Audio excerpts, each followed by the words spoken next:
I'm on my way to meet Klaus-Peter Keller in Flörsheim-Dalsheim in the southern part of the Wonnegau.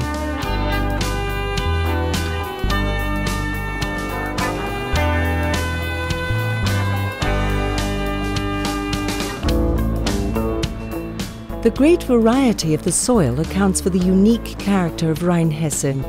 In the Wonnegau, limestone and underlying clay dominate the soil. They make for the highly distinctive character of Klaus-Peter Keller's wines. But good soil or not, I'm also enchanted by the beautiful landscape.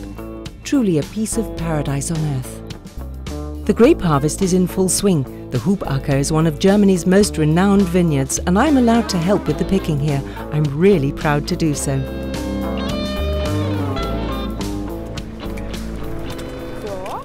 Hello everyone. Hello. How are you? Fine, thank you. Everything okay? Yes. Well, I'm your temp. I'd like to give you a hand today. Great. Here are your shears. Thanks. What's next? We're just turning around and we'll get started shortly. Okay, would you mind explaining what I can do? Well, these are the Pinot Gris grapes. Watch your fingers, you can easily cut yourself. Like this? Right, very good. Okay. And why do you do all this by hand? Because we believe that the quality profits from it. It's not just the vintage. I mean, it really starts with the budding. We straighten the shoots by hand and remove certain leaves for the grapes to always get enough sun, get enough air, and to dry up quickly when they get wet. It's important to do that by hand, because you get a good look at the grapes that way. We can turn them around and see whether they are good enough to meet our expectations. We can also decide, well, I don't particularly like this grape, and fill the bucket with perfect grapes only. That way we can guarantee what everyone is looking for, top quality.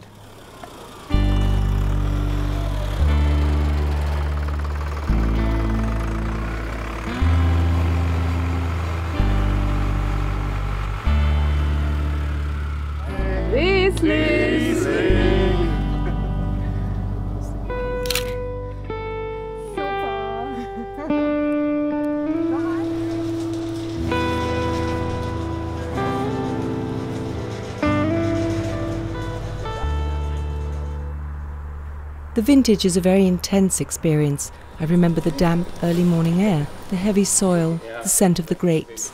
I don't really want to leave. But the prospect of visiting Philipp Wittmann is some consolation for leaving Flörsheim-Dalsheim. Anyway, Westhofen is just around the corner. Hand-picking is a matter of course with the Wittmanns too. Philipp explains to me what happens in the cellars after the vintage. The grapes are carefully pre-pressed before being properly pressed and gently processed further.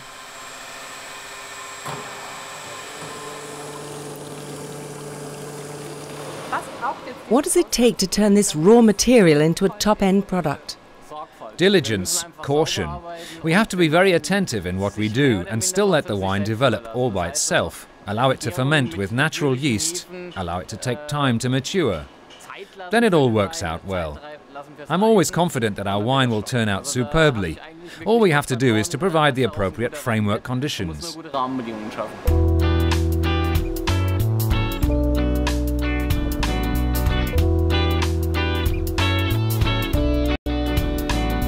Once again I let a Rheinhessen Riesling dance on my tongue, and once again I witnessed true dedication. Making wines of passion. Klaus-Peter Keller, Daniel Wagner and Philipp Wittmann.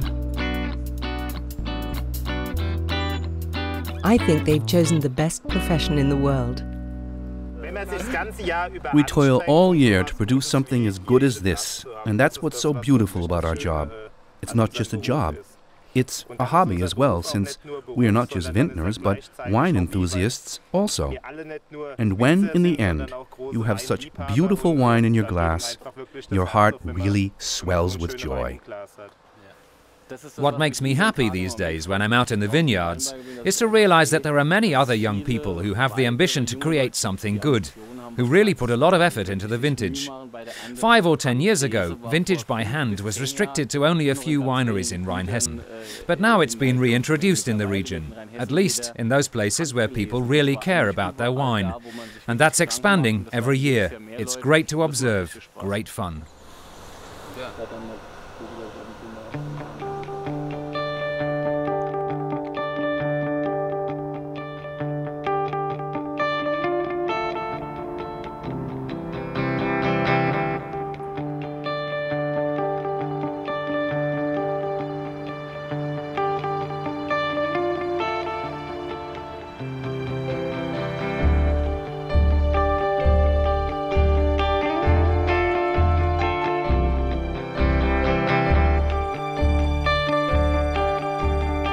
My wine journey through Rheinhessen. It's been a journey through a landscape that is genuine and authentic, that continually offers new facets with every change of season. A landscape I could actually taste because the vintners of Rheinhessen simply work miracles. They call it terroir. I call it happiness in a glass. Farewell, Rheinhessen. Until the next time.